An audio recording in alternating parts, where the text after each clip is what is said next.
Ya medio viejo y se me olvidan esas cosas. Conforme uno se hace viejo, va perdiendo la memoria. Gracias. Empecemos entonces. Am,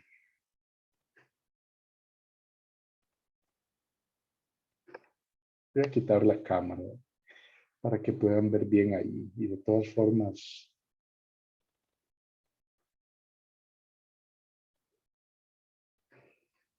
es importante la presentación.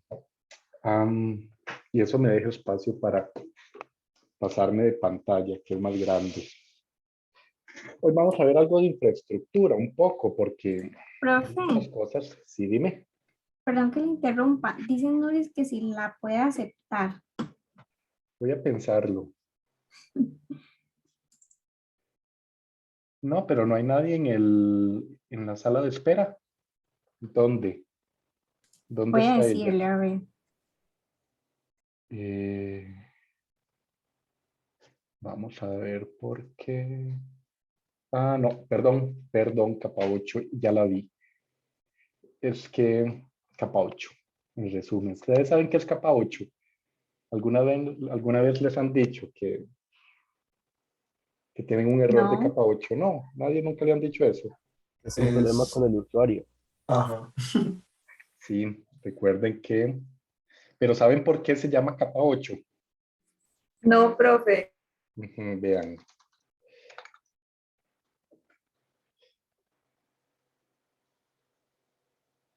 vean. Hay algo que se llama el modelo OSI. Es un modelo de redes. Entonces ahí habla. Los informáticos somos como las cebollas. ¿Se acuerdan de Trek que hablaba de las cebollas? Ajá. Que venía en capas. Los informáticos tenemos algo con eso de las capas y todo lo tratamos de ver en capas. No sé por qué, pero típico. Entonces, en parte de las muchas capas de las que uno habla en informática, una de ellas es la capa del modelo OSI. Esa capa lo que habla es del nivel físico y esto se refiere a la transmisión de la señal. Hay algo dentro de informática que estudia la información, un poco como ustedes, pero a nivel teórico incluso. Esa es como la capa de transmisión física, el cobre, el aire, el cablecito azul cuando estábamos en presencial, que uno conectado detrás de las compus. Luego existen otros niveles que se llaman el nivel de trama y ahí está la MAC, que es la dirección física de la computadora. Viene como en un chipcito y esa dirección MAC es como, lo de los celulares. ¿Cómo se llaman los celulares? Ese código, el, el que si a uno se lo roban, lo El reporta al email, ISIS, profe. ese de ahí, es como ese de ahí. El MAC es como el email. Luego viene la capa de red, que ahí es donde hablamos de los paquetes IP. Tal vez han escuchado eso, los packages. Y ahí es donde, por ejemplo, cuando uno está haciendo un streaming de video, eh, si se van perdiendo paquetitos, es como cuando la señal se pierde o en cuando uno habla por teléfono que se oye cortado. Esas son las capas de la parte del medio. Luego, vean, 1, 2 y 3. Luego sigue la capa de transporte, donde vienen los segmentos. Hay otras capas más como el nivel de sesión, el nivel de presentación y el de aplicación. Por ejemplo, el nivel de aplicación sería Python o el programa o este programa, Zoom. Pero hay un nivel más, vean, 1, 2, 3. Entonces puede haber un problema en capa 1. ¿Qué significa? El cable de cobre se lo robó el señor que consume droga para venderlo en una chatarrera y lo quema. Ese es un problema del nivel físico, un problema del nivel de la capa de tramas o de paquetes. Tal vez es que se pierde un paquete porque si venía por el aire o si había que puede ser por el router y por algún motivo ustedes se movieron de un lugar al otro o van en un auto y van con el teléfono y hacen un cambio de, de torre y van hablando por teléfono, en ese cambio puede que se pierdan paquetes, un error en la capa de transporte. Vean, capa 1, 2, 3, 4, 5, 6, 7, ¿y cuál es la capa 8? El error de capa 8 es un error que se presenta típicamente entre la silla y el monitor en los equipos de cómputo. Ese es el más común en general. Ese es capa 8.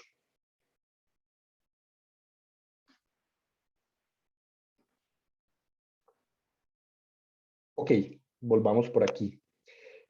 Y está un poquillo relacionado a lo que vamos a ver hoy, la parte de infraestructura. Ese es interesante porque supongo que, yo no recuerdo si ustedes estuvieron conmigo alguna vez en presencial. Creo que no, ¿verdad? Nunca he estado conmigo en presencial. Ok. La cosa es que en presencial yo les hablaba un poquillo ahí de la historia de la informática y de compu y de la información, etcétera, etcétera. Y les mencionaba un poco de estas cosillas, de la parte de infraestructura. La parte de infraestructura es lo que da soporte a, a todo en general, a los programas que ustedes hacen en Python, a los que hacen en R, etcétera, etcétera. Y ha cambiado mucho desde por ahí de los 20 o de los 30 que empezaban estos primeros tipos de computadoras que eran los analógicos. Los analógicos, vamos a ver si alguien entró nuevamente por aquí. Sí. Los analógicos son ondas analógico versus digital. Analógico. Entonces, analógico es algo que se refiere, puse analogía, no, analógico. Analógico es algo que se refiere como a las ondas versus digital, que es algo como en dígitos, en bits. Entonces, hay un cambio, hubo un cambio muy importante en las computadoras desde el momento en que se inventaron de forma analógica. A la actualidad, que lo que trabajamos es con unos y ceros, palito arriba, palito abajo, 1 y 0, encendido, apagado, digital, donde digital son bits. Ese fue un cambio importante.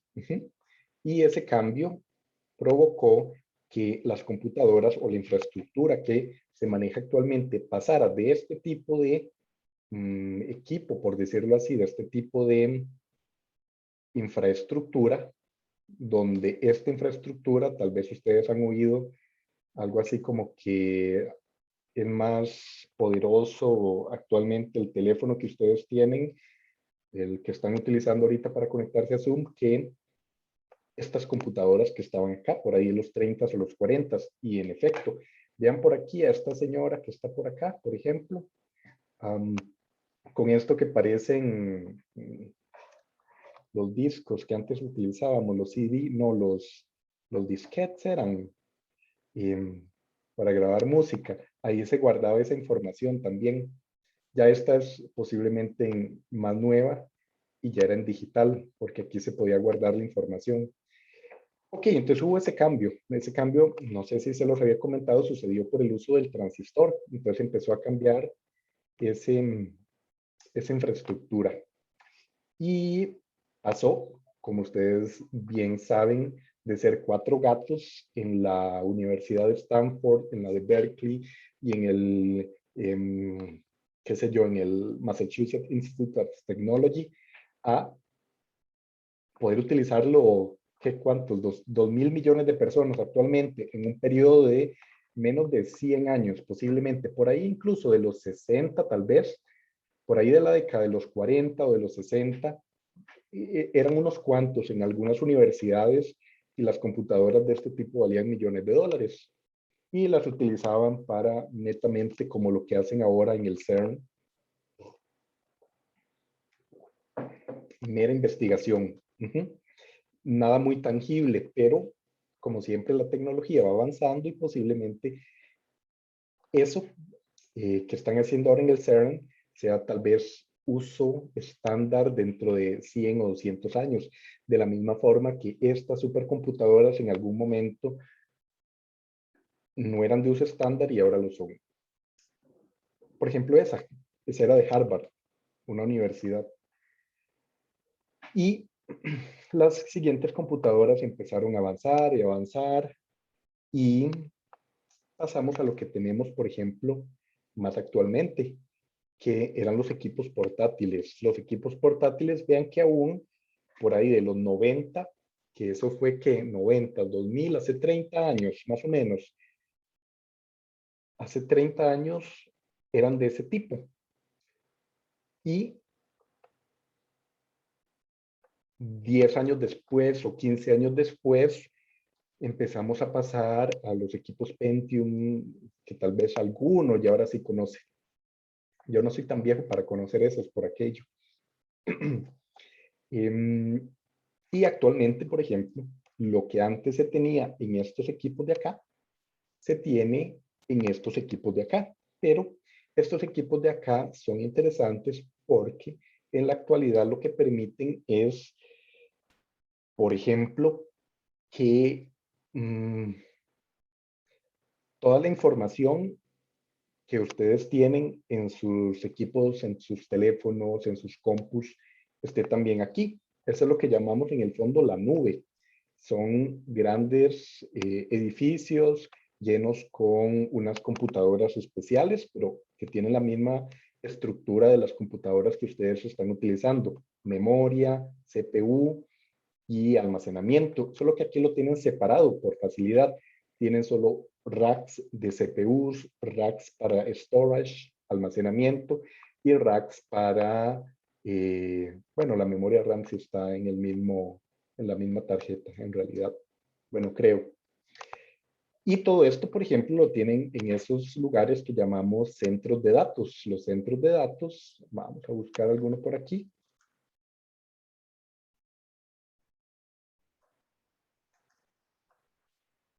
Son edificios con características especiales que los construyen de cierta forma.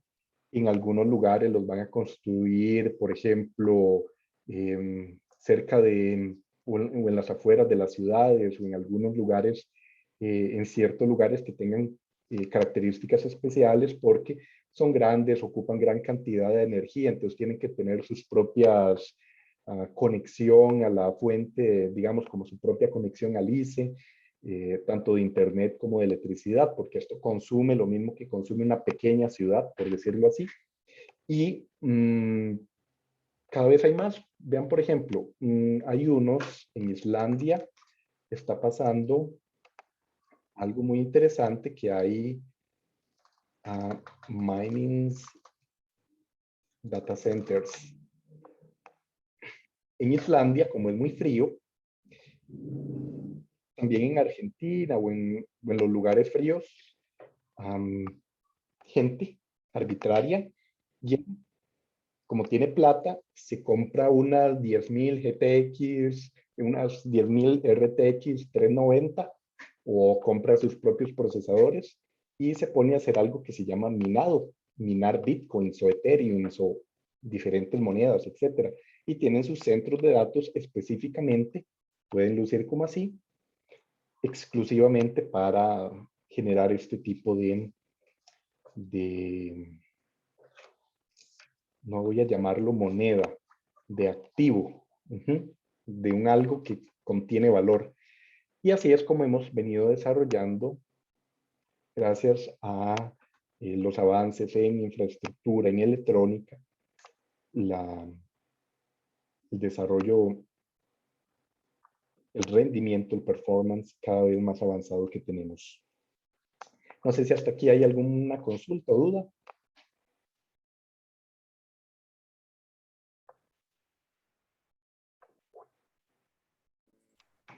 No, profe. Gracias. Ok, y todo eso nos lleva a un ecosistema que es el que vivimos actualmente, en donde tenemos diferentes aspectos que podemos mencionar, desde la parte de bases de datos, que es donde se almacena la información. Piensen, por ejemplo, esta sesión en Zoom, yo la puedo grabar en la nube. Yo tengo un botoncito que dice por aquí grabar en, no sé cómo dice, record on the cloud y record on this computer. y la puedo grabar ya sea en la nube que tiene Zoom o la puedo grabar en mi computadora. Si la grabo en mi computadora, yo después la subo a YouTube.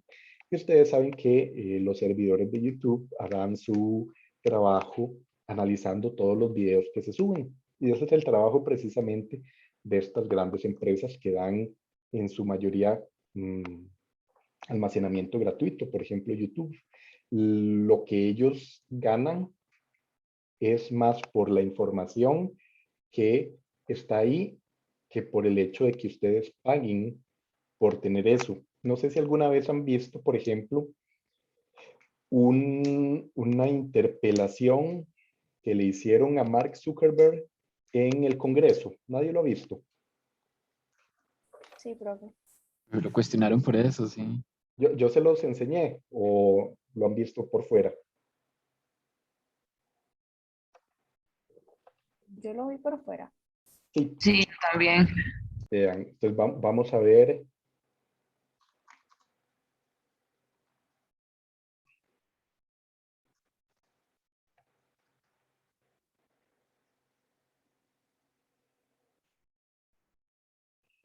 Voy a mostrarlo para los demás que tal vez nunca lo han visto. Está en inglés. Voy a ver si tiene subtítulos. Les voy a compartir el sonido. Por aquí está. Share sound.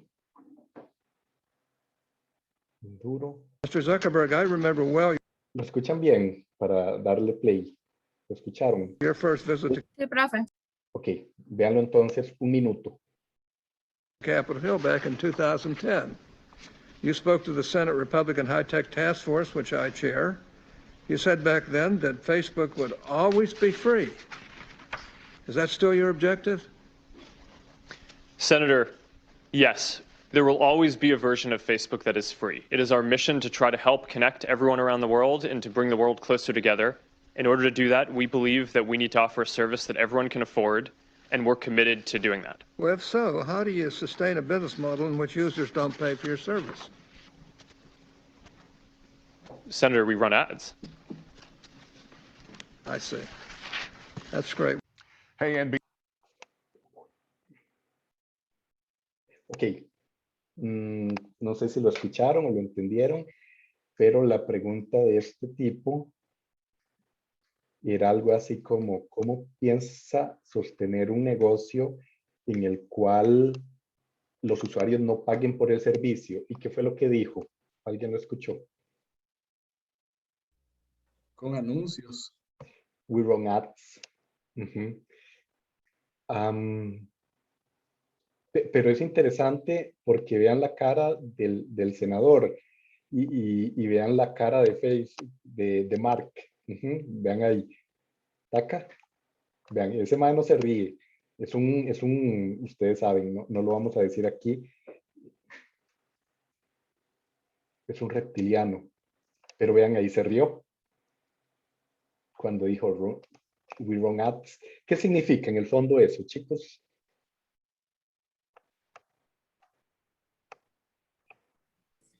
Y que no es así. Bueno, sí y no. Sí y no. Sí, pero hay algo detrás de eso. ¿Qué hay Digamos, detrás de si eso? usted quiere La poner anuncio información. ahí, entonces sí tiene que pagar para que esté ahí, básicamente. Sí. Pero entonces, hay algo más ahí. Vamos a ver si alguien agarra por donde yo. Que los anuncios son personalizados Los anuncios son personalizados. ¿Qué significa eso? y que ellos como que ven sus búsquedas, lo que a usted le interesa y conforme a eso le van sugiriendo anuncios. O al menos así lo veo yo. Ok, y ahí está un punto interesante. ¿En qué ven sus búsquedas? ¿O en dónde ven sus búsquedas? ¿Búsquedas de qué? O sea, como en otras Sí. plataformas. Del navegador. Búsquedas del navegador, pero vamos a ver. Esto es Google. Si yo busco algo aquí en Google, quiere decir que ellos pueden ver mis búsquedas. Facebook. Profe, yo creo que no verlo de todo el mundo, pero tiene que haber algo como una inteligencia artificial o un bot que puede aprender de tu comportamiento para luego predecirlo, algo así. Esas son mis propias Sí, por ejemplo, ustedes saben qué son las cookies, las galletas. galletas. ¿Sí? No, nadie ha comido galletas. ¿Qué son las cookies? Son como son como un acceso a las páginas web donde uno brinda cierto tipo de información. Siempre la piden ¿Siempre la páginas piden? como, páginas como las de la U, al inicio siempre las pedían, o algunas páginas del blogs o telenoticias, La Nación las piden.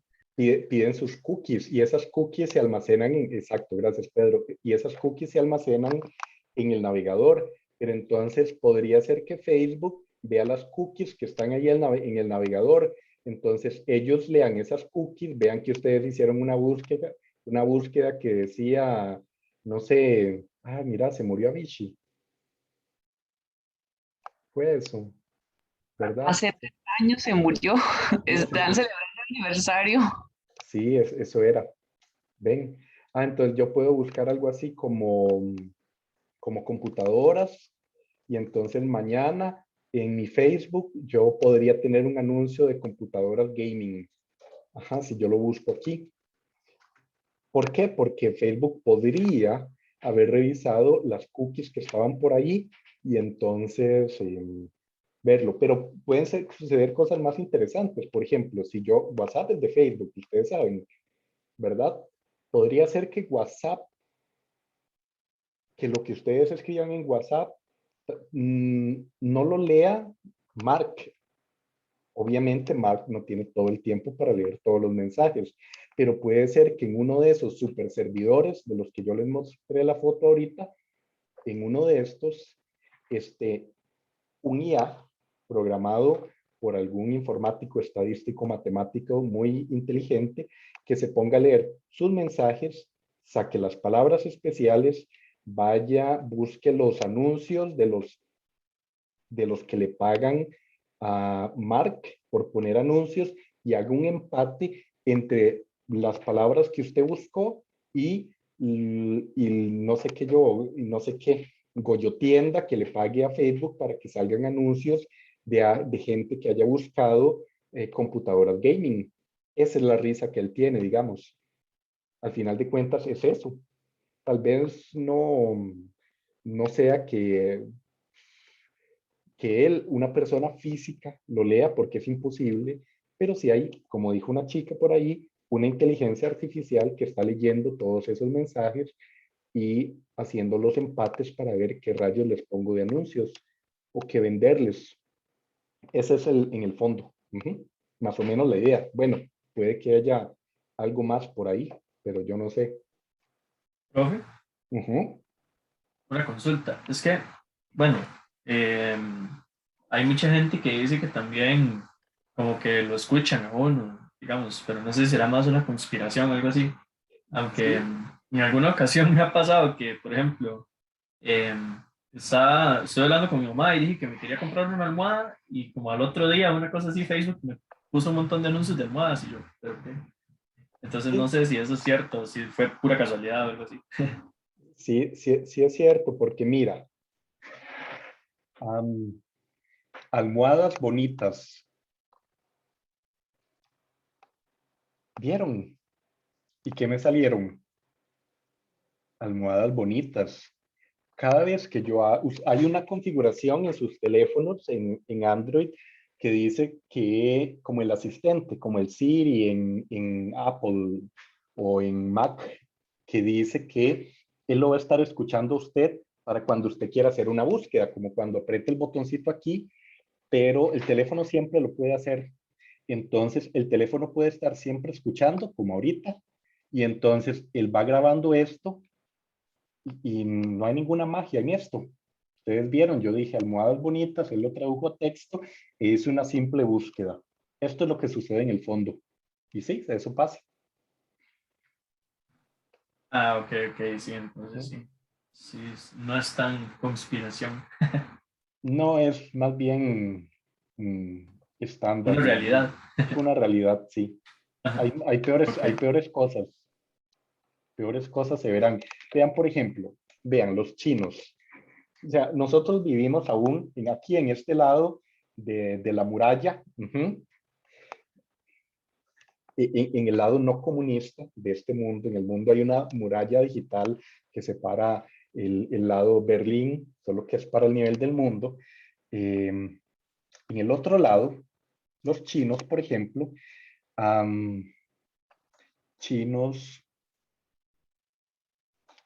Chinese Government, Camera, Surveillance. Por ejemplo, el gobierno chino tiene lo siguiente.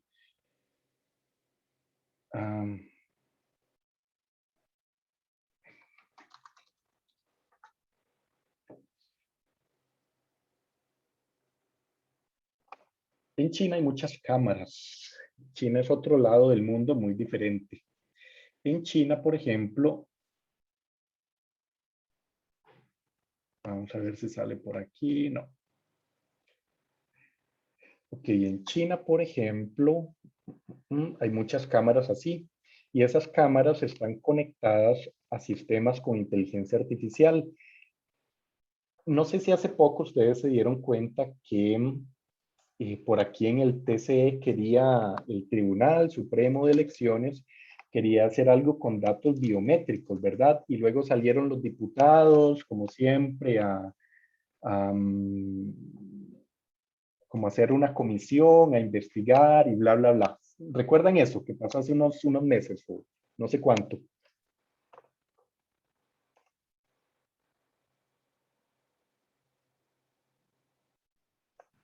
Profe, la verdad yo no recuerdo. No, nadie. Ok. No. Bueno, así es como, como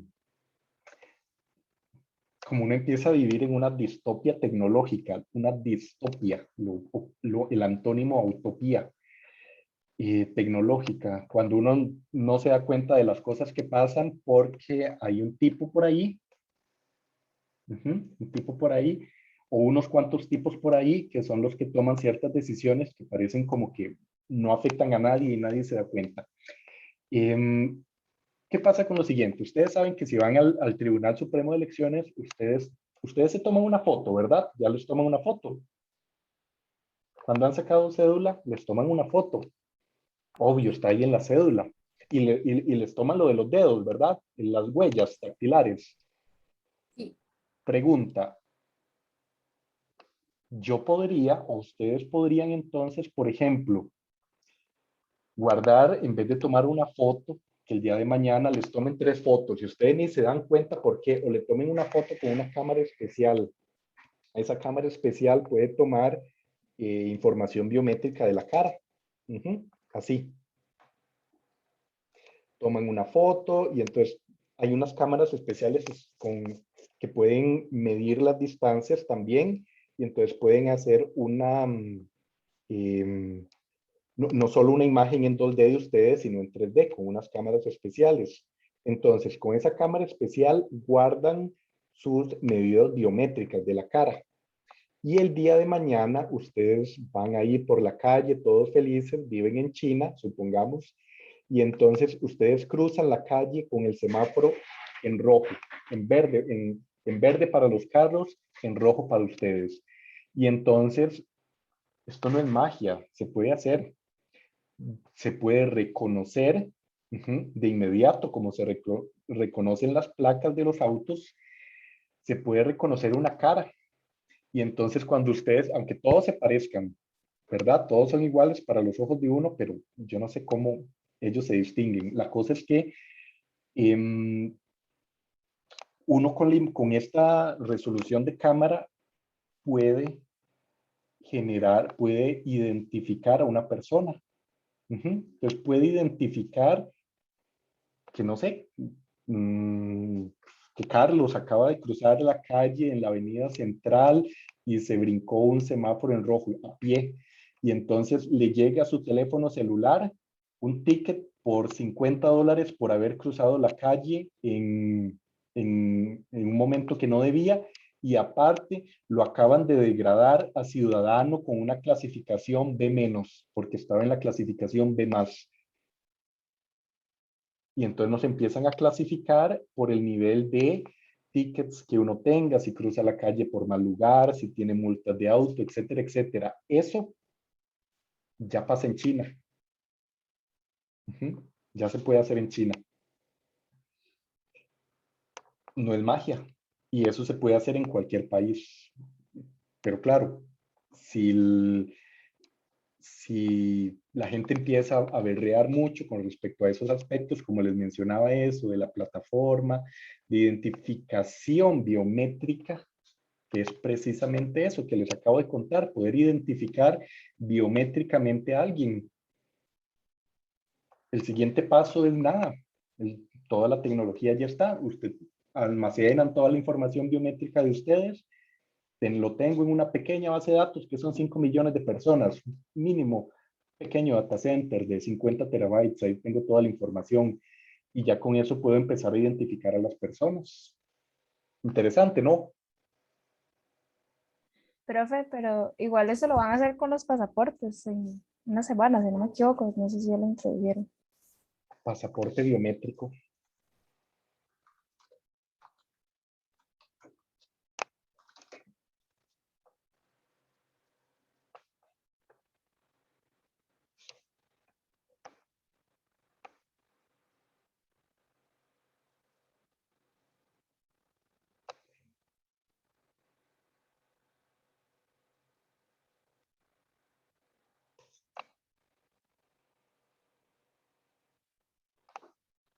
Es un pasaporte que tiene un chip que cuenta con los datos de su cara, huellas, así como su información personal.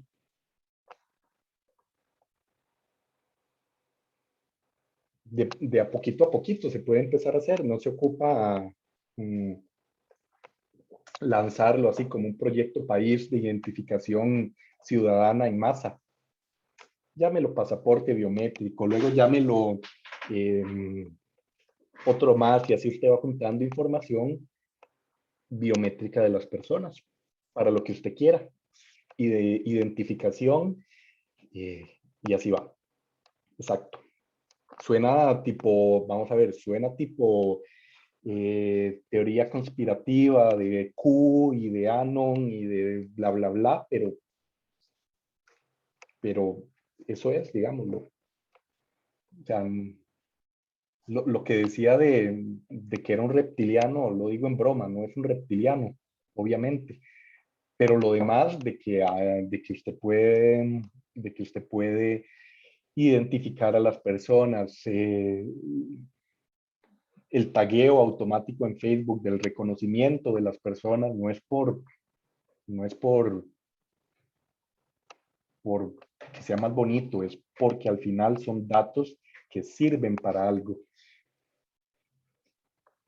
Ok, no sé si hay dudas o consultas, sino para seguir.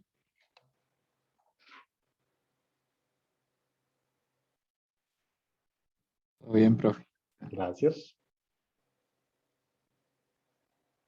Profe, Sí, solo tengo una pequeña duda, más que todo con el tipo de almacenamiento en servidores. sí, dime. Es que, bueno, he leído respecto al almacenamiento de servidores, de información en servidores que usted contrata, luego en servidores propios y luego en unidades únicas que tiene una empresa.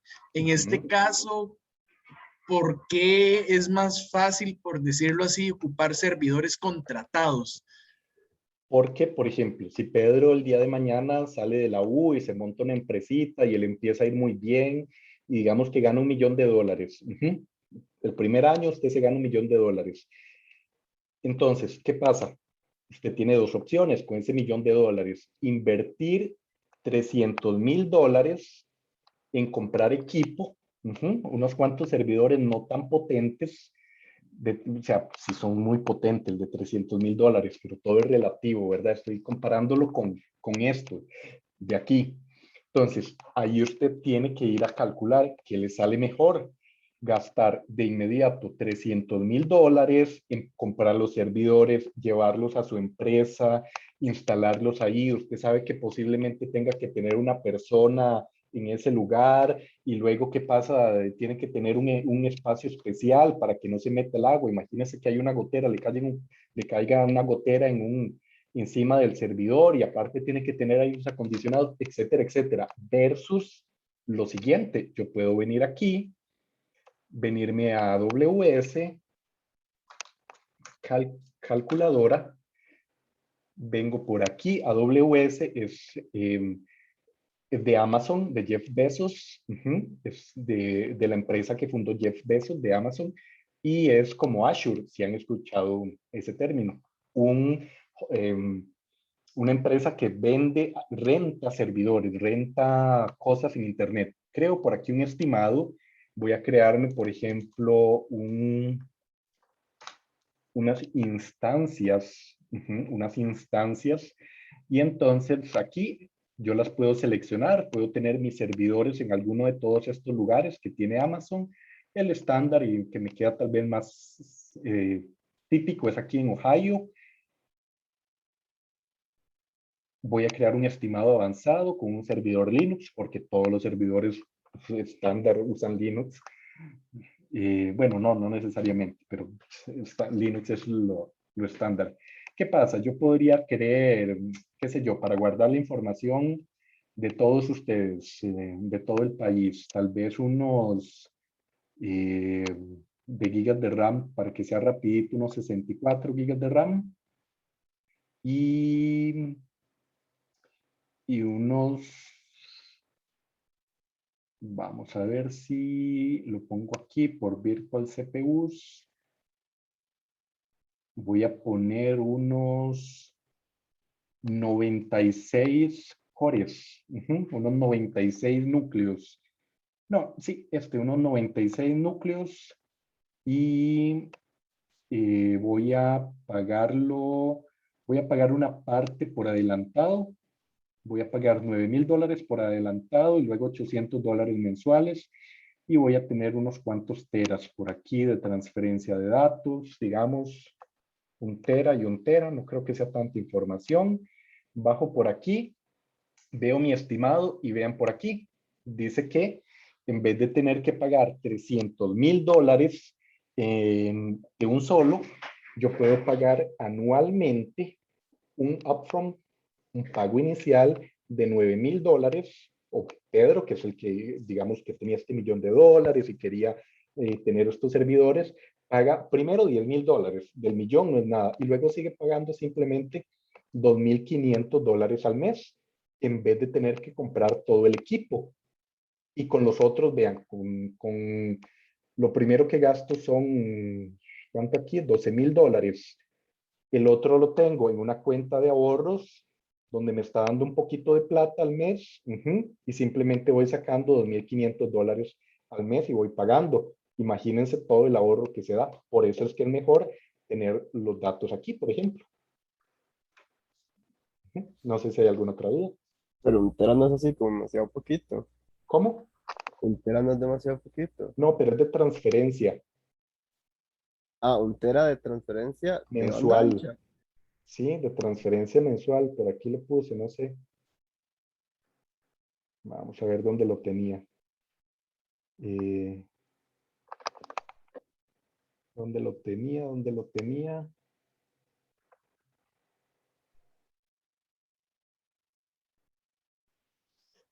Es 1 tera de entrada y de salida de datos. Yo le puedo poner 100 teras de disco duro.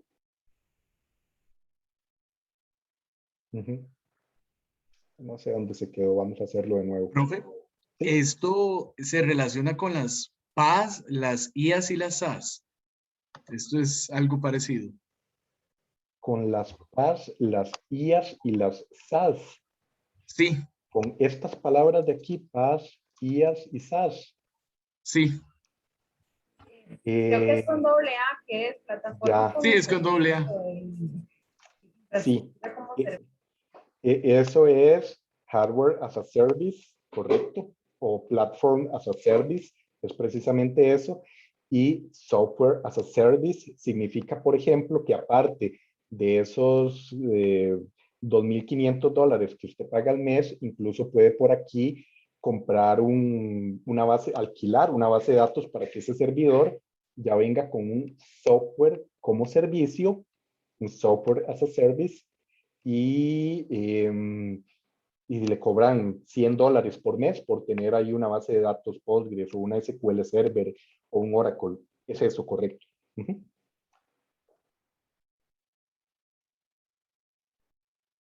Perfecto, profe, gracias. Con gusto. ¿Alguna otra pregunta o consulta?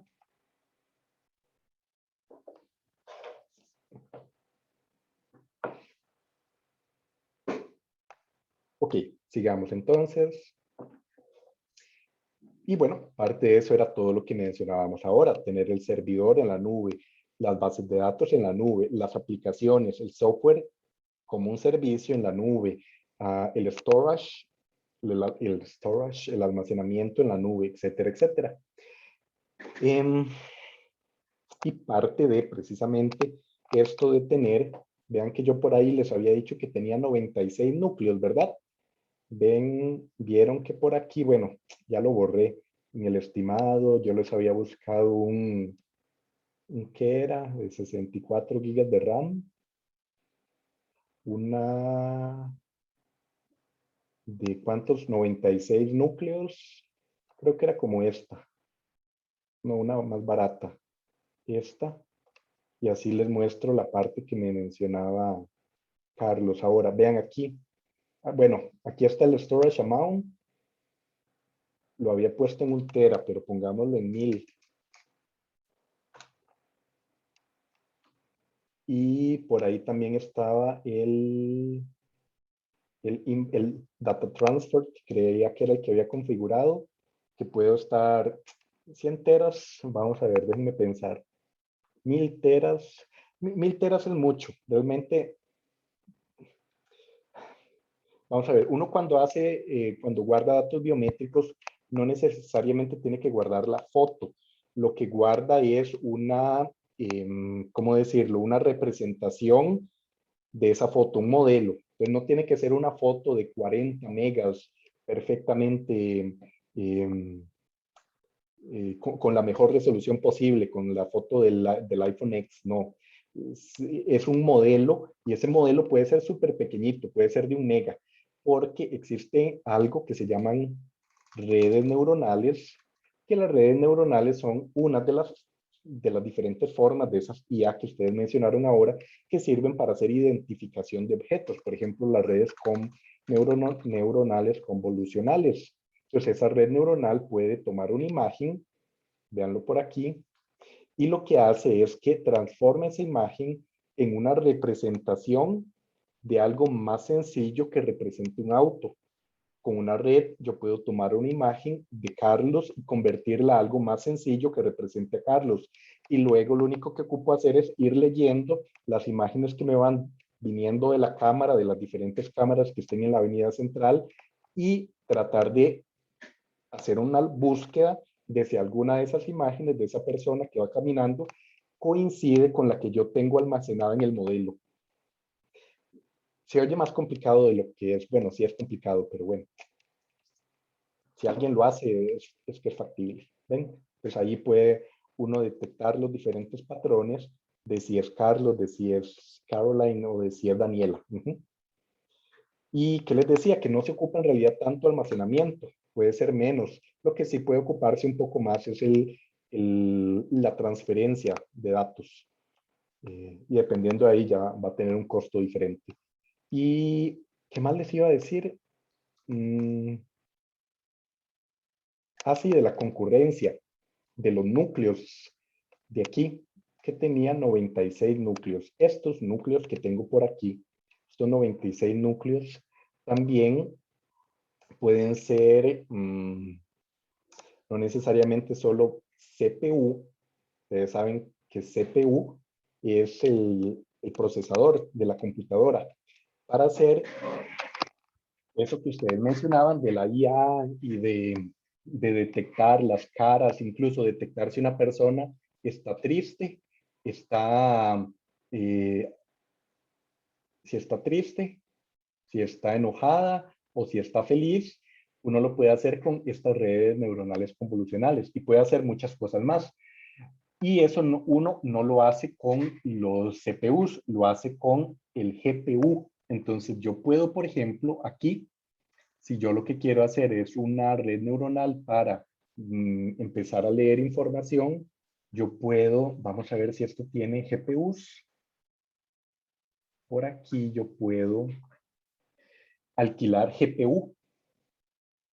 Ustedes recuerdan, ¿verdad? Del curso anterior vimos en Colab que uno podía hacer un Colab y ese Colab por aquí tenía en el entorno de ejecución, voy a conectarlo, en el entorno de ejecución, ahí yo tengo RAM y tengo disco, pero podía cambiar el entorno de ejecución para que fuera con GPU, para que tuviera un GPU, un Graphical Process Unit. Entonces uno puede alquilar también tiempo de GPU y el tiempo de GPU es el que más se utiliza en la parte de redes neuronales. Y eso tiene que ver con esta imagen que les quería mostrar por aquí, de concurrencia. De concurrencia. Concurrencia es muchas cosas que estén pasando a la vez. Entonces, en vez de ser una calle de un solo carril, que es un solo CPU, haciendo, en vez de que sea una calle donde pueda, una calle grande, donde pueda ir un camión, son una calle inmensa, tal vez de 500 carriles o de 300 carriles, donde puedan ir bicicletas o motitos, de esas motitos chinas que hay ahora mucho, de eléctricas. Entonces, sí, tal vez casi no puedan hacer trabajo comparado con un tráiler, pero juntas pueden hacer mucho a la vez. Esa es concurrencia, precisamente. Es tener en vez de un superprocesador como este, un montón de procesadorcitos en vez de tener un Core i7 con 4 núcleos o con 8, es tener una GTX, una RTX 390 con 10.000 CUDAs, que son los análogos a los cores, a los núcleos del CPU, y es muchísimo más rápido para hacer, por ejemplo, ciencia de datos. Y vean, por ejemplo, les quiero hacer un ejemplo de eso precisamente para que ustedes entiendan la diferencia. Denme un minuto para traer agua y ya les hago un ejemplo.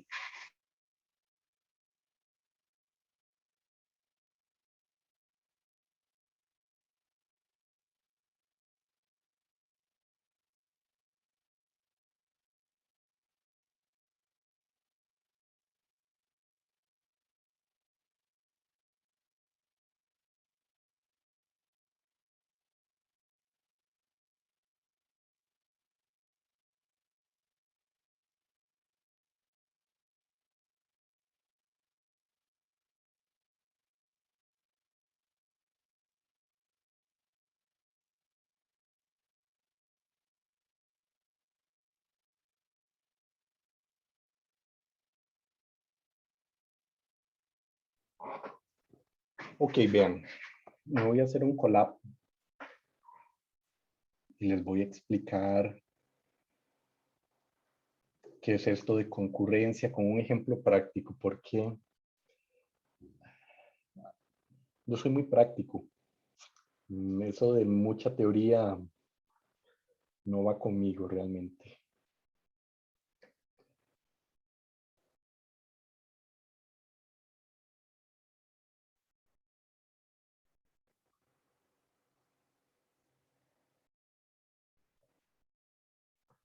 Ok, por aquí voy a hacer un nuevo collab.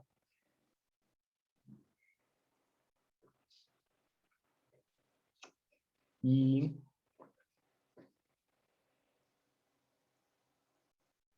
voy a conectarlo. Vamos a hacer el ejemplo más sencillo que se me ocurra. Promedio. Voy a hacer el promedio de unos cuantos números, de 1 billón de números, que es algo más o menos, no es nada, no es mucho. Entonces voy a importar NumPy. Ustedes ya saben un poco de de Python, ¿verdad? El semestre pasado les enseñé un poquito.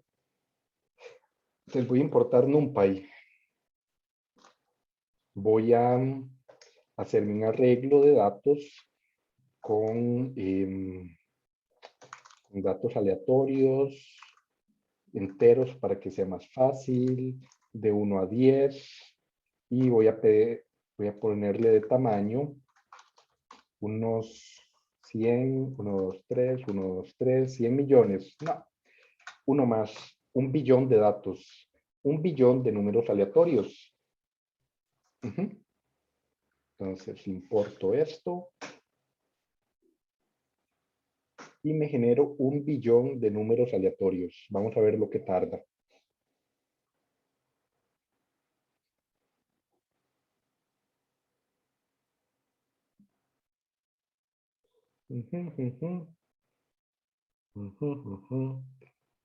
Bueno, mientras hace ese billón de números aleatorios, vean la memoria cómo va. ¡Pum! Subió a 6.98 gigas de memoria RAM y tardó 22 segundos en hacer todos esos datos. Esos datos yo no los, en la realidad no los estaría generando así aleatorio. Subió a cuánto? A 8.23 gigas. Vean, en memoria RAM quedaron todos ese billón de datos. Y lo que voy a hacer es calcular el promedio. Voy a hacerme mi propia función promedio que va a recibir un arreglo de datos.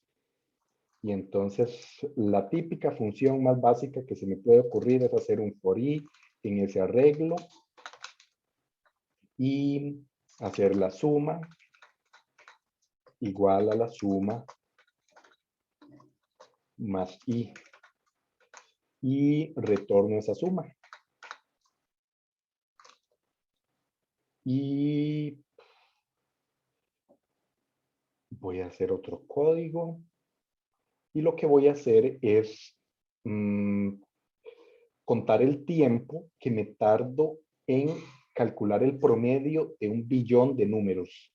Entonces, para poder contar el tiempo, voy a importar time, que es una función que me sirve para contar el tiempo. Entonces yo puedo decir, inicie, o dígame qué hora es en este momento. Time.time, time.time, me da el tiempo actual. Lo que voy a hacer es llamar a la función promedio, le paso ese arreglo de datos, este de aquí, y simplemente no me interesa imprimir el promedio, porque ustedes ya saben cuánto va a dar el promedio, ¿verdad? Y voy a calcular el tiempo, y voy a imprimir el tiempo, que es lo que sí me interesa, de inicio menos el fin. Y si corro eso, eso no funciona, porque me dice que promedio no está definida, porque no he corrido esto, posiblemente, porque la suma esté aquí mal puesta, tiene que ir aquí, listo, ya creé eso, corro esto, empiezo a correr, y no sé, alguien tal vez quiere hablar mientras eso da algún resultado, algo que comentar, cómo ha estado el día, el tiempo. Ha llovido mucho. Profe, a mí se me cortó. Yo tengo una pregunta, digamos, con los cores y los CUDAs. Que, digamos, los CUDAs lo que hace es dividirlo en más partes. Es como cuando usted tiene, es algo parecido que cuando usted tiene un core y tiene unos hilos, por ejemplo. El CUDA es lo mismo que un core. El CUDA versus un core. El CUDA es cada uno de estos puntitos verdes. Es el core de una GPU. El core es esto azul del CPU. Luego, lo que pasa con los GPUs es que están hechos para procesar muchos datos de video, pero de forma muy sencilla, hacer cuestiones vectoriales muy básicas, digámoslo así, básicas entre comillas. Entonces son mucho más simples que un CPU de estos. Entonces yo puedo tener, en vez de 8 cores de un Core i7, puedo tener 10.000, literalmente 10.000 CUDAs aquí. Y gracias, Carlos. Vamos a ver si... Vean, aún sigue corriendo. Bueno, mientras eso sigue corriendo, les voy a explicar cómo podríamos hacer más rápido esto. Pregunta, 1 billón de datos en esta misma computadora. ¿Alguien tiene alguna expectativa de qué tan rápido yo podría mejorar esto. Lo podría hacer el doble de rápido o tal vez el triple de rápido. ¿Ustedes qué creen? ¿Qué tan buen programador creen que sea para yo hacer esto mejor? ¿Cuánto tiempo? ¿Cuántas X veces más rápido?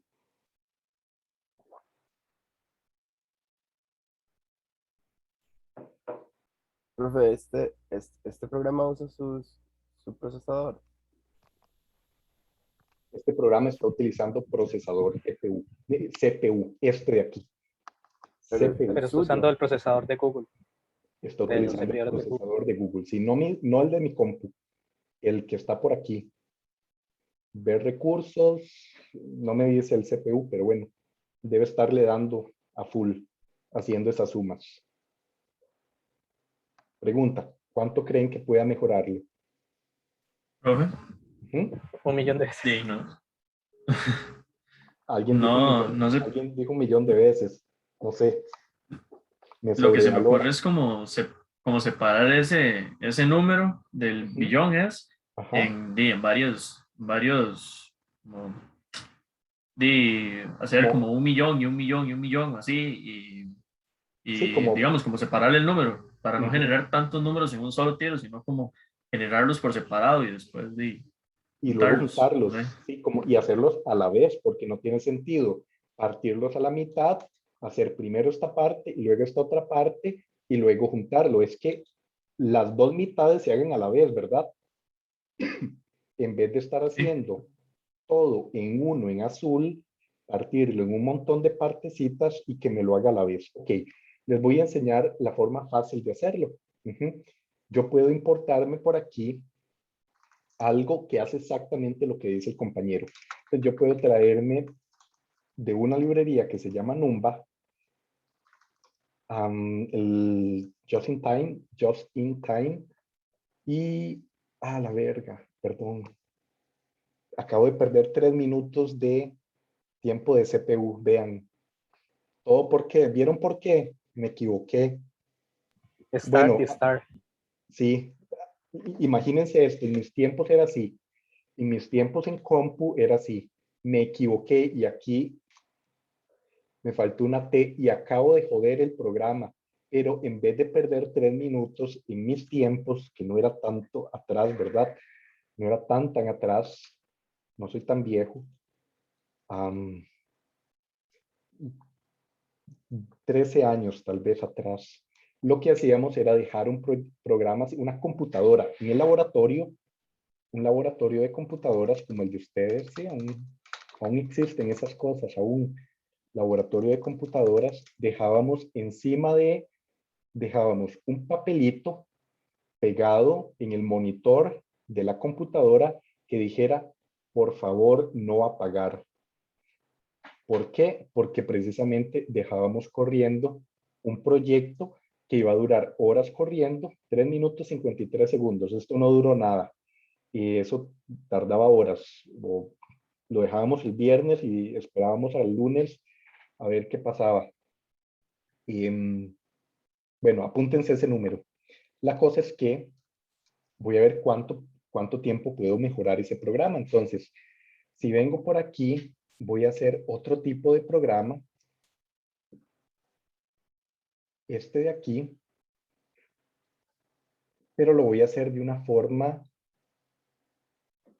paralela.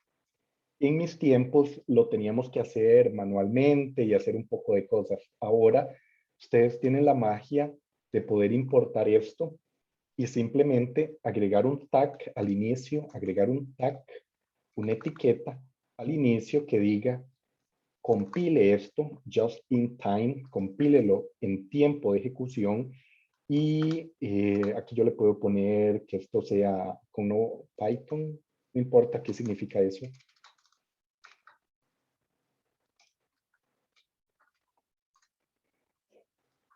Y yo puedo hacer este mismo programa. Yo no estaba calculando la suma, ¿verdad? Me faltó hacer la división, pero no importa. Ya hizo la suma, digamos. Después la tenía que dividir entre tam. Dividir aquí esta suma entre tam. Pero lo voy a dejar igual para que no afecten nada este código con lo que le agregué aquí versus, ¿cuál otro código? ¿Dónde lo tengo? Versus este. Entonces vamos a ver si esto me compila. Me compiló y voy a utilizar, pero lo sobreescribí. Esta es la versión rápida y esta tal vez sea la versión lenta. Ahí lo compilé. Y vamos a correr el promedio en su versión rápida. A ver si hay alguna diferencia. Lo corro y ¡pum!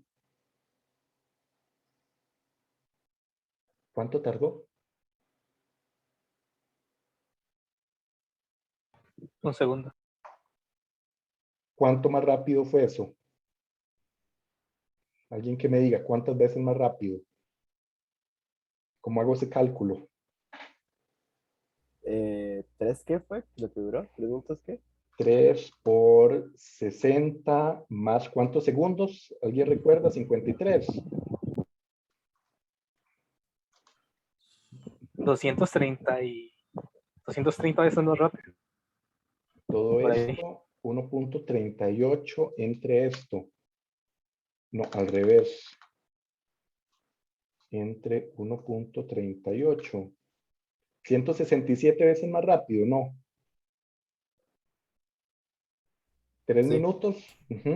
3 minutos por 60 segundos. No recuerdo si eran 53 segundos. Ustedes me dirán. O no sé. Pero Ya no les sería el tiempo total que calculó lo anterior menos un segundo que tardó este. ¿Cuánto? ¿Ese tardó cuánto? 1.39. Ah, sí, tardó sí, sí, es así, está 1.38. correcto. Es el tiempo que tardó uno entre el tiempo que tardó otro, me da el ratio de qué tantas veces más rápido fue uno con respecto al otro. Creo, ¿verdad? ¿Tiene sentido? Sí, sí. Porque si yo hago aquí 167.2 por 1.38, me da 231 segundos, que es análogo a esto. Pues vean, con solo esa etiqueta, bueno, tiene más cosas, ¿verdad? Este es un ejemplo bonito que me acabo de inventar para decir que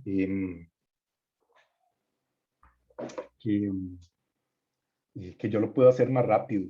Pero claro, tiene sus bemoles. Hay cuestiones que se me escapan de explicar en este momento, como por ejemplo de que yo aquí solo puedo utilizar en este código de aquí, código básico de Python. No puedo utilizar objetos o no puedo utilizar, por ejemplo, esta lista. Si tuviera, como es solo de enteros me sirve, pero si fueran números enteros y otros con decimales, solo puedo tener con decimales y yo no puedo tener cosas, bueno, ustedes no han visto objetos, no puedo tener objetos aquí, en resumen, pero no importa. En resumen, es súper rápido, ¿ven? Y eso es lo que permite que cosas que antes, hace muchos años, tardaran un montón, ahora las redes neuronales que consumen mucho porque tiene que leer esta imagen de un carro píxel por píxel, transformarla, y si esta imagen es de este carro, es de 3 megas, no, de 3 megas es muy poco, bueno, sí, de 3 megas, yo no ocupo tanta precisión, lo que hago es transformarlo. Bueno, vean, Tesla ID.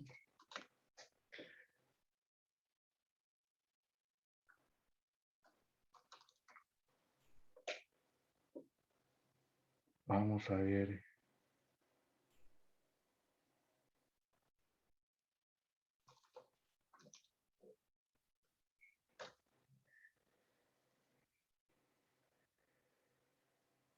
Este de aquí.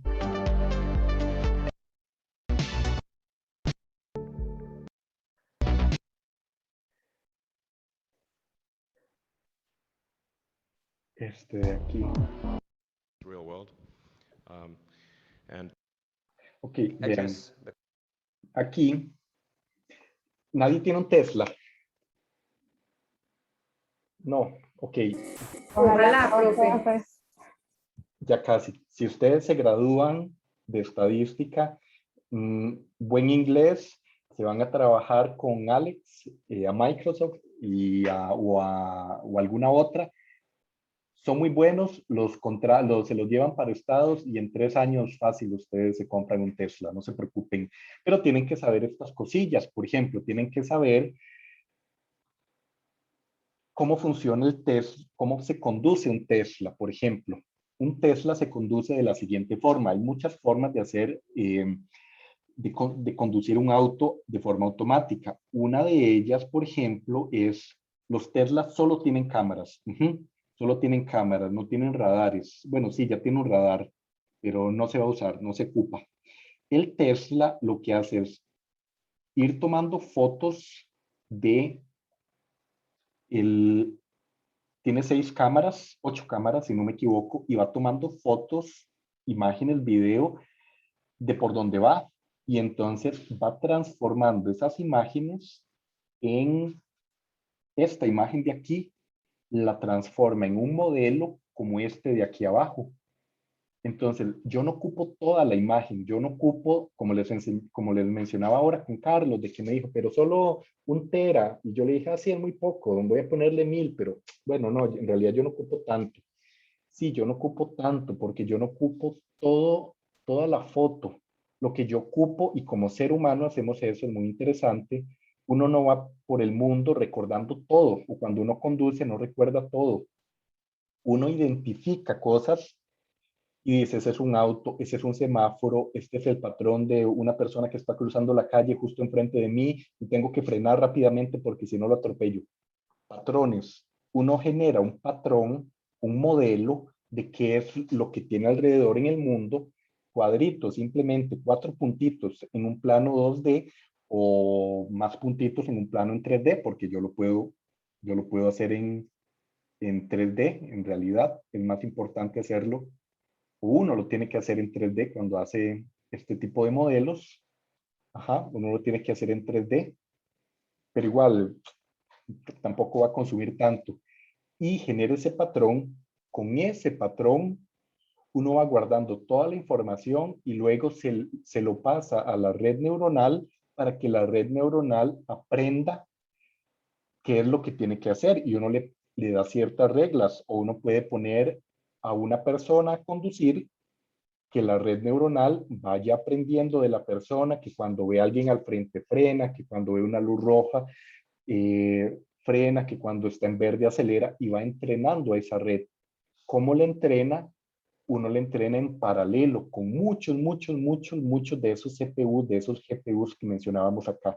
Así le va enseñando en paralelo y como les decía, hubo un gran cambio desde hace unos cuantos años para acá con lo de los GPUs y nos permitió, por ejemplo, pasar de un tiempo de 231, no me acuerdo cuánto, vamos a ver,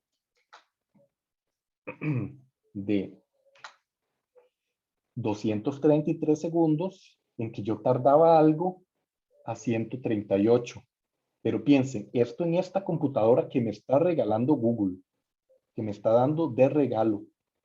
Imagínense en una supercomputadora o toda una computadora dedicada exclusivamente a entrenar a la red neuronal del Tesla, el que se aprende a conducir solito. Así es como funciona.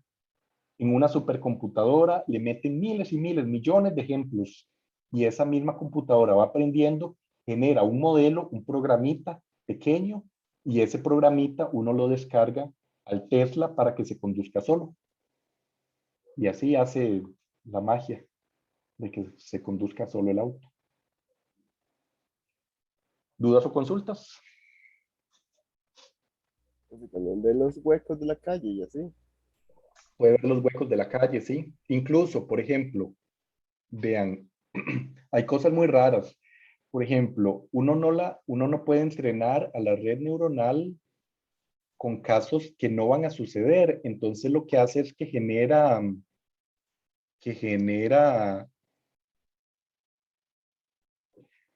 casos raros. Simulaciones. Simulaciones. Por aquí había un caso, uno hace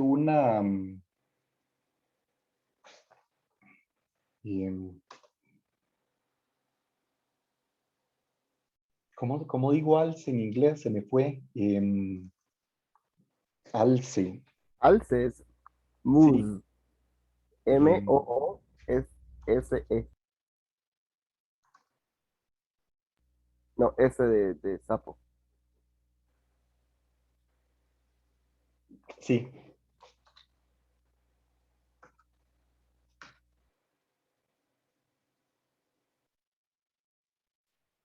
¿Qué pasa si se le atraviesa un alce al frente a uno? Con los Tesla lo que hicieron fue como, como un videojuego, por ejemplo, por decirlo de alguna forma, un videojuego donde genera la imagen de que un alce va cruzando y con eso se lo pasa a la red neuronal para que lo entrene, digámoslo así, genera una simulación, un mundo ficticio y entrena a ese auto en ese mundo ficticio. Es un poco volado, digámoslo así, lo que uno puede, la idea de eso lo hacen en los de NVIDIA, por ejemplo, NVIDIA, NVIDIA tiene algo que se llama el Universe, ¿cómo se llama?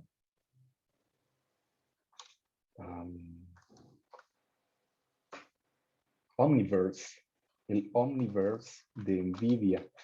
Vean, por ejemplo, este de aquí. Omniverse.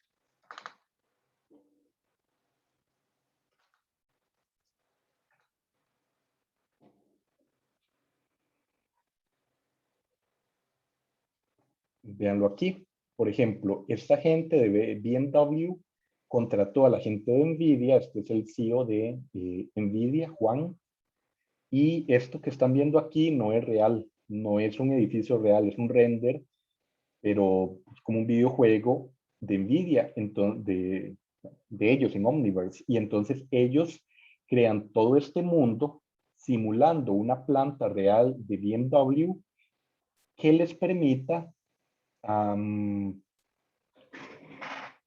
por ejemplo, identificar cuál es la mejor posición para que una persona tenga las herramientas más a mano en cuanto a altura o posicionamiento de algo para que sea lo más ergonómico posible y que el trabajo sea más rápido.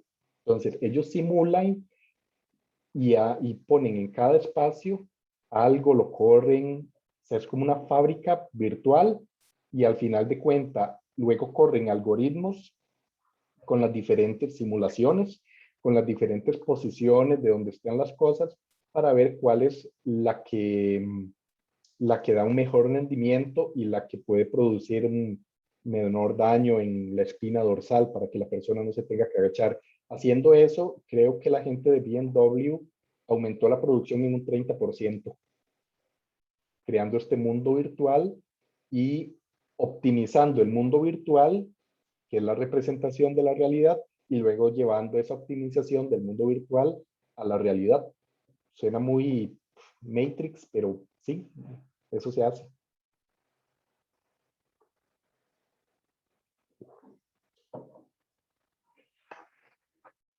Ok, no sé si hay más dudas o consultas. Profe, disculpe, llevo como rato con esta duda que me está como molestando, pero ¿cuál es la diferencia entre redes neuronales e inteligencia artificial? O sea, digamos, redes neuronales es un tipo de inteligencia artificial o es lo mismo, es que se parece. Inteligencia artificial es el nombre de un montón, ¿cómo lo digo? Lo puedo decir más fácil al revés. Una red neuronal es una herramienta, es una herramienta que se utiliza en la inteligencia artificial. Y hay muchas cosas más como redes neuronales. Hay, qué sé yo, vectores de yo no sé qué, hay clasificadores, hay, vean por aquí, por ejemplo, con Keras, list of functions. Con keras.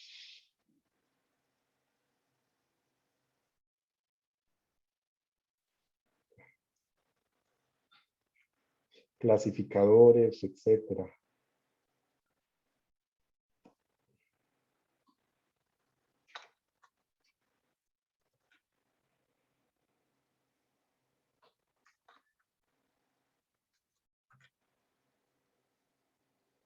Vamos a ver si aquí sale.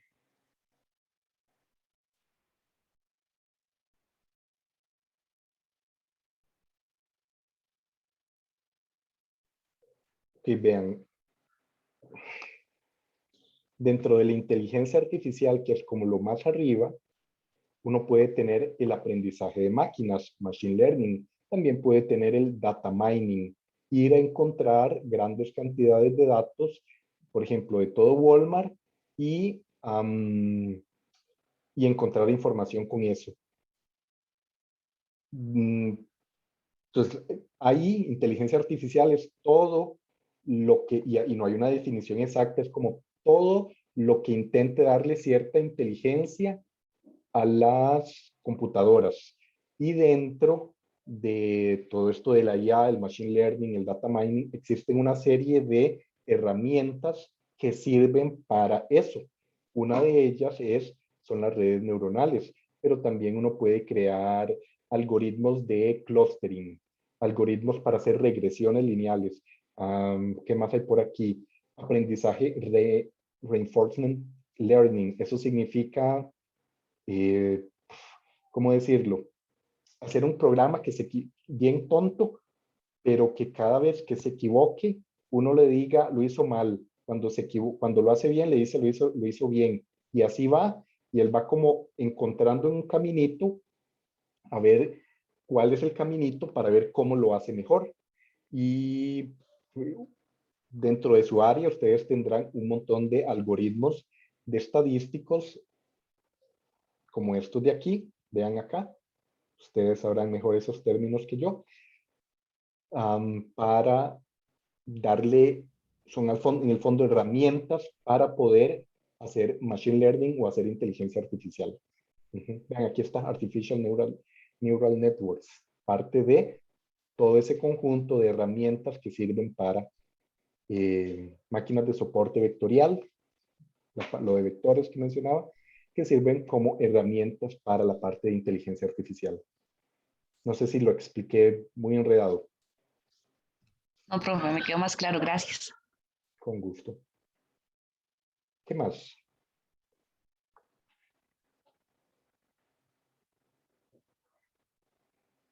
Su área está muy relacionada a todo esto. Sí, en realidad está todo relacionado.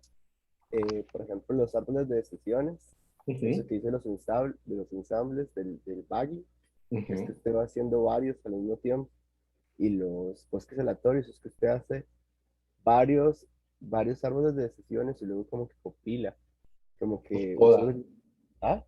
Los poda. Los poda, pero como que los va viendo ¿Cuál cuántos decidieron está bien. ¿Cuál ramita puede tener una mayor probabilidad de llegar a la hojita que sea la solución? Algo así. Bueno, como digamos es que yo fui de oyente a multivariado, y lo que hace uno, por ejemplo, es para, digamos, el ejemplo que nos daba era para ver si le dan un préstamo o no a la persona. Entonces lo que iba haciendo era como que tenía varias variables, y como que si eran variables que fueran continuas, le ponía, no sé, quiere pedir más de 70% de lo que vale la casa. Entonces no le da el préstamo. ¿Quiere pedir menos? Sí, el préstamo. Y así iba haciendo, decidiendo si le da el préstamo o no, para... Sí, ese es un ejemplo muy básico y ese es un ejemplo muy simple en el sentido de que usted va por el arbolito, vamos a ver, árbol de toma de decisiones. Árbol de toma de decisiones. Es un ejemplo muy básico, o sea, no quiero que suene feo que esté diciendo que el ejemplo era muy tonto. No, es un ejemplo básico porque el árbol es pequeñito, a eso me refiero. A que aquí este árbol de aquí para decidir si le dan o no préstamo es muy pequeñito, entonces usted lo puede hacer, usted puede decir, gano más de 1 millón, sí o no, si no, entonces no me da préstamo y listo, si sí, entonces, está casado, está soltero, tiene deuda, no, y llego al final de la ramita. Ese es un árbol de toma de decisiones muy simple de hacer, pero existen árboles de toma de decisiones, por ejemplo, en el Go, piensen ¿alguien ha jugado Go? Go. No, pero es como un juego de mesa, que es así como que si usted cree que tiene mucho, que creo que tiene muchas jugadas en ajedrez, en este tiene así como 15.000 veces más. Exactamente. Tal vez el ajedrez sea más fácil de explicar, por ejemplo. En el ajedrez, ¿cuántas opciones tengo para empezar aquí? ¿Alguien ha jugado ajedrez? Vamos a ver si puedo jugar ajedrez rápido aquí. A ver si alguien me sale.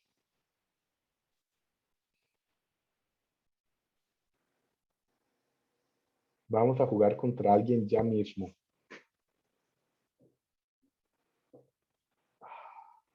Ahí. Ok. Creo que son 12. Ok, listo. ¿Qué puedo hacer? ¿Qué opciones tengo? ¿Quién juega ajedrez aquí? ¿Alguien que me ayude? Mover una de las El fichas de peón adelante de, solo hacia arriba. de una Puedo mover casilla. todas estas. Una El o dos peón de casillas. 7.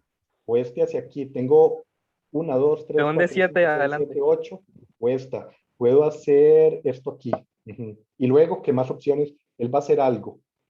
Y luego de esto, vean aquí, me estoy intentando, no sé qué está haciendo, no tiene sentido eso, pero bueno. Y luego aquí yo tengo Caballo más G6. opciones. Con el Pero- caballo se puede comer a ese. Caballo F6. No, ese no. Aquí no me lo puedo comer a él. Podría moverlo Sí, aquí, caballo pero él me va a F6. comer, no tiene sentido. Aquí, pero él se va a mover, no va a No, ser y tan pierde. tonto. Ahí no creo que lo deje. Ven, lo va a volver a ver ahí, lo va a volver a mover acá. Ahora el peón de D7. No, ahí no era. Ah, bueno, sí, está producido por caballo. Ahí fue medio tonto porque me tenía que comer, ¿verdad?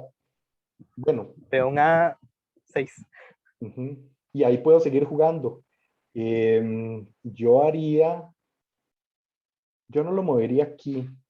Yo movería, esta es la más débil. Yo siempre apuesto aquí. Entonces, como veo que él es muy chapa, yo empezaría a atacar esta de acá, que es una de las casillas más débiles. Entonces podría pensar en poner este por aquí, o ir pensando en cómo ir atacando esta casilla de acá, porque esta casilla no tiene defensa. Entonces, a mí me gusta atacar como por ese lado. En resumen, voy a abandonar.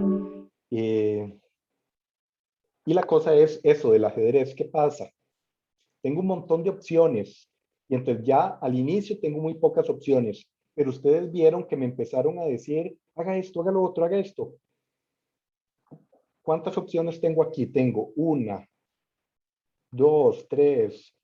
Puedo mover este aquí. Tengo 4 opciones aquí. Puedo mover estos. Puedo mover estos. Tal vez tengo aquí unas 20 o 30 opciones.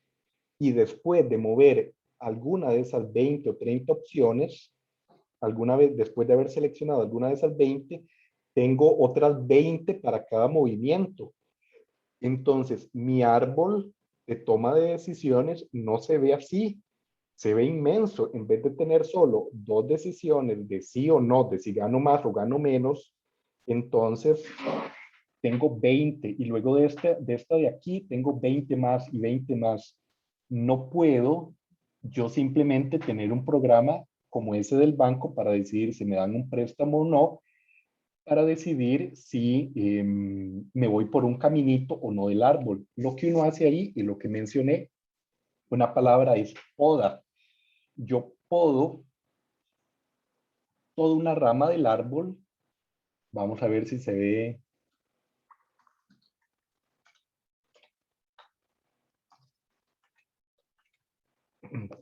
Okay, ven aquí, este árbol es más grande. Este árbol es más inmenso. Yo sé, por ejemplo, ustedes me habían dicho, ¿por qué movió este? ¿O por qué movió ese? Esa era mala jugada. Entonces, esa mala jugada, mediante una función que me dice qué tan buena o mala jugada es algo, yo puedo decir, ok, voy a cortar todas estas ramitas del árbol que están por aquí. Y entonces solo sé que voy a mover este caballo, que significa toda esta parte de acá. Luego de mover el caballo, luego de haber movido el caballo, yo vuelvo a hacer lo mismo. Decido cuáles son todas mis opciones. Después de haber movido eso, podo esa parte del árbol para ir tomando las mejores decisiones y pienso a futuro los juegos 3 o 4 o 10 veces más a futuro. Eso hubiera sido imposible de calcular porque el crecimiento hubiera sido exponencial, primero 20, luego 20 veces 20 y luego 20 veces 20, 20 veces, y se me hubiera llenado la memoria de la computadora demasiado rápido. Eso es podar un árbol y eso sirve para tomar decisiones como si le doy préstamo a alguien o no, o para ver si alguien está lavando dinero en el banco, para jugar ajedrez o para jugar Go y muchas cosas más. Ok, no sé si hay alguna otra duda o consulta.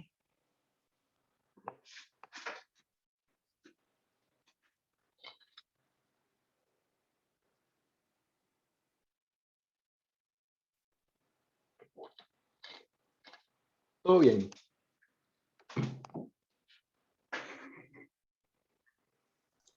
Sí, profe. Genial, gracias chicos, chicas. Profe, yo tengo una pregunta. ¿Cuál es la diferencia entre un árbol y una red neuronal? Entre ¿No es lo un mismo? árbol y una red neuronal.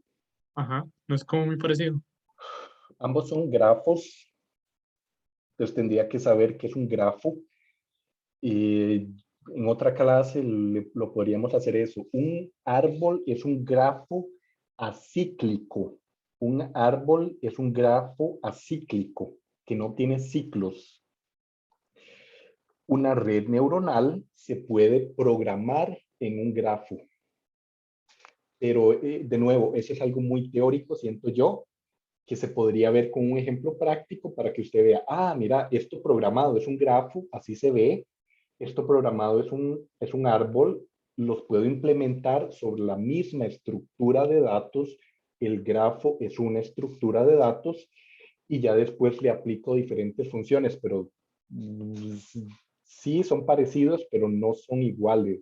Vamos a ver, hay mucho, y además hay muchos tipos de redes neuronales, muchos. Recientemente, en los últimos años, han salido cada vez más y más potentes.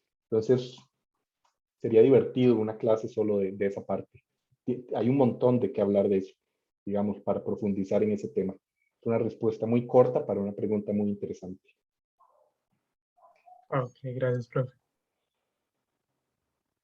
Ok, ¿algo más? ¿Alguna consulta?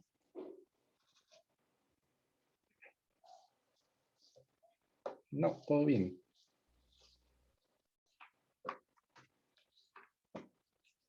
Una de las clases, creo que como en octubre, noviembre, va a venir, les dije, va a venir alguien de Google, un data scientist de Google a darnos una charla.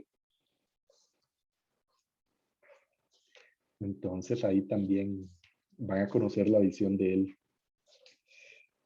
Bueno, chicos, yo creo que por el momento hablamos bastante paja y también vieron un poquito de cosas interesantes del lado de sistemas, que es lo que me interesan, que tengan una visión amplia. Tal vez no se pueda profundizar en todos estos temas, pero que tengan una visión amplia para, si les interesa en algún punto alguna vez, profundizar, que ustedes puedan profundizar o pedir cursos específicos de estas áreas. Bueno, chicos, un gusto tenerlos y estamos.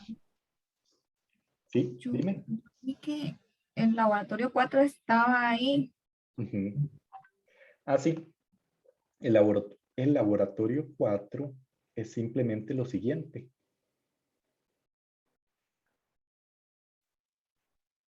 Planifiquen, por ejemplo, ahí les puse un caso práctico. Y ustedes, mínimo, máximo 2 hojas. A mí no me interesa mucha hablada.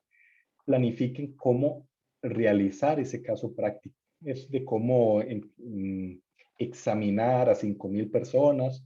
Y entonces ustedes me dicen algo, por ejemplo, muy cercano a lo que me preguntó Pedro en algún punto, que era mejor, si tenerlo en los servidores de mi empresa o alquilar el servidor. Ahí va, ¿cómo almacenaría la información? La tendría en un servidor en la nube, lo alquilaría, etcétera, etcétera.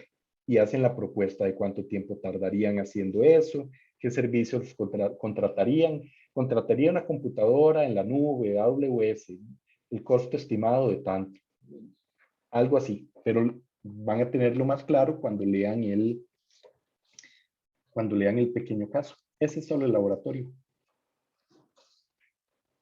Un poco relacionado a la parte de infraestructura. Profe, ¿y ese es individual o se puede hacer en grupos, como el primero? Sí, pueden trabajarlo en grupos como el primero. Perfecto, gracias. Con gusto. ¿Alguna otra duda, consulta? Muchas gracias, profe, todo hace bonito. Bueno, pero se hayan entretenido un rato en la clase. Siempre es un gusto charlar de estos temas con ustedes. Estamos entonces por hoy, chicos. Que pasen linda tarde. Gracias, profe. Todo muy Gracias, interesante. profe. Gracias, profe. Chao.